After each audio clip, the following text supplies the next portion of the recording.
Speaker గారికి, deputy speaker గారికి, గౌరవ ముఖ్యమంత్రి గారికి, మంత్రులకు, గౌరవ మంత్రులకు, సభ్యులకు, అధికారులందరూ కూడా నమస్కారం.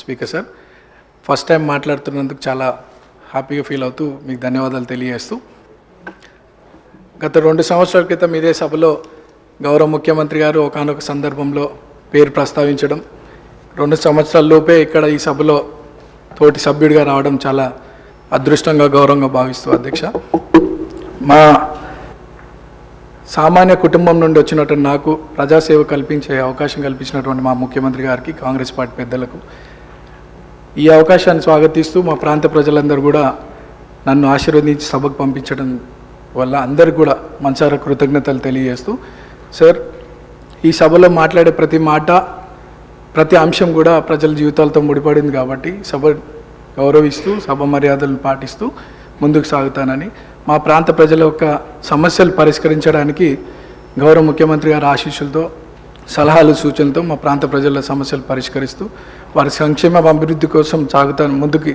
అదే నా లక్ష్యంగా పెట్టుకొని ముందుకు సాగుతానని. అట్లానే మా ప్రాంతంలో కృష్ణానగర్ అనే ఒక ఏరియా ఉంది సార్, దాదాపు 30-40 సంవత్సరాల నుండి అక్కడ వర్షాకాలంలో చాలా వర్షం వల్ల చాలా ఇబ్బందులకు గురవుతున్నారు ప్రజలు.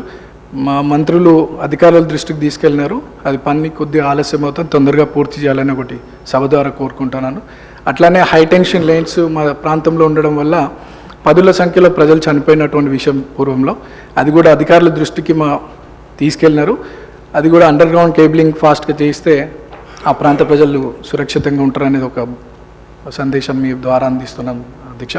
అండ్ చాలామంది పిల్లలు కూడా అక్కడ చదువుకొని 10th తర్వాత ఫైనాన్షియల్ ప్రాబ్లం వల్ల చదువుకోలేని పరిస్థితి. సో అక్కడ ఒక ఇంటర్మీడియట్ అండ్ డిగ్రీ కాలేజ్ కూడా వస్తే బాగుంటుందని ఒక అభిప్రాయం తెలియజేస్తూ, నాకు ఈ అవకాశం ఇచ్చినటువంటి మీకు థ్యాంక్స్ చెప్తాను.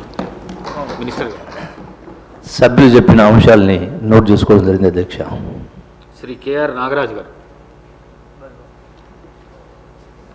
ధన్యవాదాలు అధ్యక్ష. గత నెల జరిగిన మోంతా తుఫాన్ వల్ల అధ్యక్ష, మనందరికీ తెలుసు, కాకతీయుల కట్టిన మహానగరంలో, ఆ నగరంలో కట్టిన గొలుసు చెరువుల ద్వారా వచ్చిన ఆ యొక్క వాటర్ వల్ల చాలా కాలనీలన్నీ కూడా జలమయమైన అధ్యక్ష. గౌరవ ముఖ్యమంత్రి గారు తక్షణమే వరంగల్ నగరాన్ని విజిట్ చేసి తగిన సూచనలు ఇచ్చే అధికారులకు, అలాగే ఎవరైతే బాధితులు ఉన్నారో వాళ్ళందరికీ కూడా 1 నెల రేషన్, అలాగే హౌస్ హోల్డ్స్ అందరికి కూడా 15,000 చొప్పున ఇవ్వడం జరిగింది అధ్యక్ష. అలాగే మరణించిన వారికి కూడా 5 లక్షలు ఇవ్వడం మేము మా తరఫున, మరి వర్ధనపేట నియోజక తరఫు నుండి కూడా ధన్యవాదాలు తెలుపుతున్నాం అధ్యక్ష.